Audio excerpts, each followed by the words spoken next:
Good afternoon, students. Welcome to St. Xavier's E-Class. St. Xavier'sના E-Classમાં તમારું સ્વાગત છે. ઇંગ્લિશમાં હવે આપણું ગ્રામર અને લેસન પૂરા થઈ ગયા છે. આપણે આગળ વધશું આપણા કોમ્પોઝિશન્સ પર. પહેલું આપણે એસે કરશું my country. Okay, my country એટલે મારો દેશ. એ તો તમને ખબર જ છે. આપણે આ પોઈન્ટ્સ એટલે કે શું પોઈન્ટ્સ આપણે આ એસેમાં કવર કરવાના છે. કેપિટલ શું છે, આપણું નેશનલ લેંગ્વેજ કઈ છે, આપણે કન્ટ્રીની મેઇન ઓક્યુપેશન શું છે, એગ્રીકલ્ચરલ કન્ટ્રી છે, what is India surrounded by, ઇન્ડિયાની આસપાસ શું છે, અને ક્યાં કેવા લોકો રહે છે, કયા મહાન લોકો અહીંયા થઈ ગયા છે, અહીંયા જોવા જેવું શું છે, એમાં ઇન્ડિયા કઈ ફિલ્ડમાં આગળ વધી રહ્યું છે. ઓકે, હવે એ પોઈન્ટ્સ આપણે ડિટેલમાં જોઈએ. સૌથી પહેલાં આપણે ઓપનિંગ સ્ટેટમેન્ટ આપણું કન્ટ્રીનું કરવાનું છે. India is my country. Okay, આપણે હમણાં ઇન્ડિયાની જ વાત કરી રહ્યા છીએ, પણ તો બી એસેમાં આપણે લખવાનું છે India is my country. And એમનું કેપિટલ શું છે? India. Delhi is the capital of India. Okay, એ બધાને તમને ખબર જ છે. Delhi is the capital of India. Next આપણે આવીએ છીએ નેશનલ લેંગ્વેજ પર. ઓકે, તમે નેશનલ લેંગ્વેજમાં અહીંયા લખ્યું છે, તમે નેશનલ એનિમલ, નેશનલ ફ્લાવર, એ બધું જ તમે નેશનલ એમ્બ્લેમ, જે બી આપણે ઇન્ડિયાના નેશનલ સિમ્બલ્સ છે એ તમે એના વિશે બી આ એસેમાં લખી શકો છો. ઓકે, આપણી નેશનલ લેંગ્વેજ કઈ છે? હિન્દી. ઓકે, નેશનલ એનિમલ છે ટાઈગર, નેશનલ બર્ડ છે પીકોક. ઓકે, એવી રીતે તમે નેશનલ જે સિમ્બલ્સ છે એના વિશે બી તમે આ એસેમાં લખી શકો છો. નેક્સ્ટ આપણે આવીએ છીએ એગ્રીકલ્ચરલ કન્ટ્રી. ઓકે, ઇન્ડિયા એક ખેતી પ્રધાન દેશ છે, એટલે કે મેજોરિટી લોકો અહીંયા, વધારે કરીને લોકો અહીંયા ખેતી કરે છે. શું કરે છે? ખેતી કરે છે. ઓકે, તો આપણે આ બહુ ઇમ્પોર્ટન્ટ પોઈન્ટ છે જે તમારે આમાં મેન્શન કરવાનું છે કે India is an agricultural country. Okay, next આપણે આવીએ છીએ જિયોગ્રાફી પર. ઇન્ડિયાની લોકેશન શું છે અને એના આસપાસ શું છે. ઓકે, સૌથી પહેલાં આવે છે નોર્થમાં, ઉત્તરમાં છે હિમાલયાઝ. ઓકે, આપણા ઉત્તરમાં કયા પર્વત છે? હિમાલયાઝ. ઓકે, નેક્સ્ટ છે એના સાઉથમાં છે ઇન્ડિયન ઓશન. દક્ષિણમાં શું છે? હિન્દ મહાસાગર. Okay, Indian ocean. નોર્થમાં છે હિમાલયાઝ, સાઉથમાં છે ઇન્ડિયન ઓશન. ઈસ્ટમાં પૂર્વમાં છે બે ઓફ બેંગોલ. ઓકે, બંગાળનો ઉપસાગર. અને વેસ્ટમાં પશ્ચિમમાં છે અરેબિયન સી. અરેબિયન સી એટલે અરબી સમુદ્ર. ઓકે, તમારે આ બધા સ્પેલિંગ્સ તમને યાદ કરવાના છે. ઇંગ્લિશમાં શું કહેવાય છે અને તમારે એના વિશે લખવાનું છે. That India is surrounded by Himalayas in the north, Indian Ocean in the south, Arabian Sea in the west and Bay of Bengal in the East.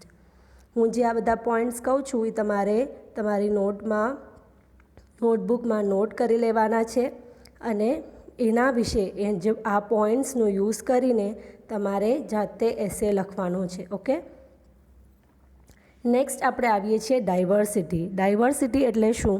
અહીંયા ઇન્ડિયામાં ડિફરન્ટ કાઇન્ડ્સ ઓફ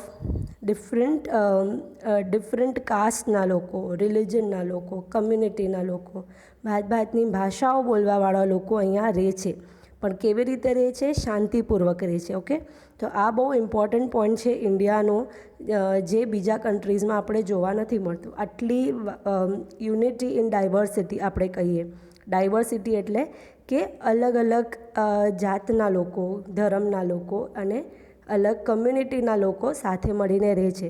તો આ પોઈન્ટ આપણે ઇન્સિસ્ટ કરવાનો છે. That people of different caste, religion, community speak different language but they live together peacefully. Okay, next, India is a birthplace of a great men and women. Okay, ઘણા મહાપુરુષો અહીંયા ઇન્ડિયામાં જન્મ્યા છે ને અહીંયા એમની કર્મભૂમિ બી છે. એક્ઝામ્પલ છે કિંગ અશોકા, સરદાર વલ્લભભાઈ પટેલ, મહાત્મા ગાંધી. તમને જે તમારા રોલ મોડલ હોય એ વિશે બી તમે લખી શકો છો, જે ઇન્ડિયામાં બોર્ન થયા હોય, જન્મ હોય અને કર્મભૂમિ હોય. ઓકે, તમે એના વિશે બી લખી શકો છો કે અહીંયા કયા મહાન આપણે it's also the land of Ram, Krishna, Buddha and Mahavir, એટલે જે ધર્મગુરુ છે આપણા એ બી આપણા ઇન્ડિયામાં જ થયેલા છે.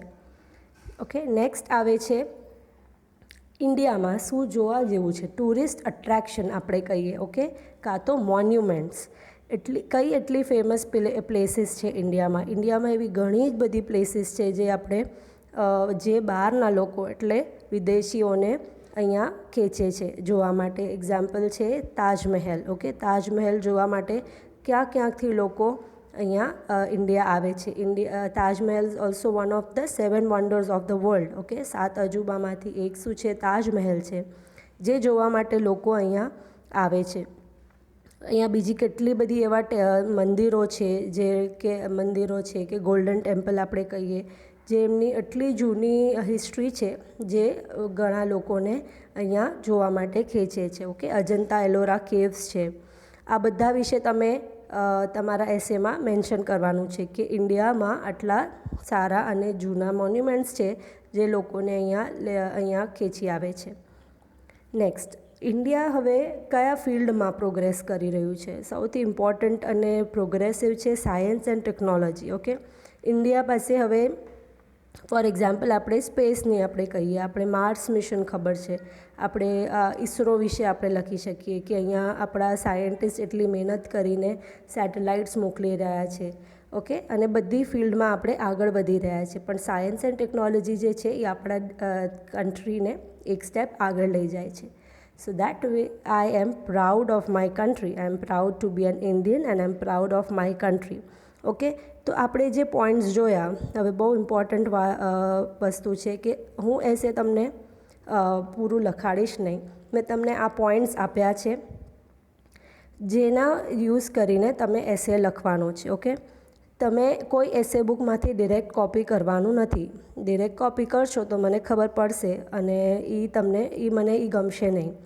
મને વધારે ગમશે કે તમે આ પોઈન્ટ્સનો યુઝ કરીને જાતે સેન્ટન્સ લખો. હા, તમે બુકની હેલ્પ લઈ શકો છો કે પોઈન્ટ્સ જાણવા માટે, કે તમને સ્પેલિંગ ના ખબર હોય તો એ તમે જોવા માટે યુઝ કરી શકો છો બુકનું અને ઇન્ટરનેટનું. પણ સેમ ટુ સેમ કોપી કરીને એ તો કોઈ નાના સ્ટાન્ડર્ડના છોકરાઓ બી કરી શકશે, પણ હવે આપણે 8th સ્ટાન્ડર્ડમાં છીએ તો આપણને આટલું લખતા આવડી જશે અને એ તમને આવી રીતે લખવામાં વધારે મજા બી આવશે.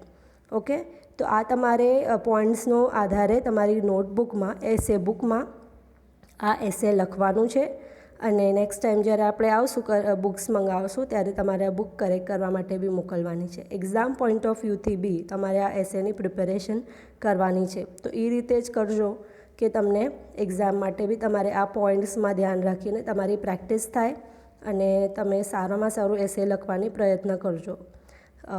તો આ સાથે આપણું અહીંયા આ એસેનું પ્રિપેરેશન પૂરું થાય છે. નેક્સ્ટ વિડીયોમાં આપણે લેટર રાઇટિંગ જોઈશું. ત્યાં સુધી તમે ભણતા રહેજો.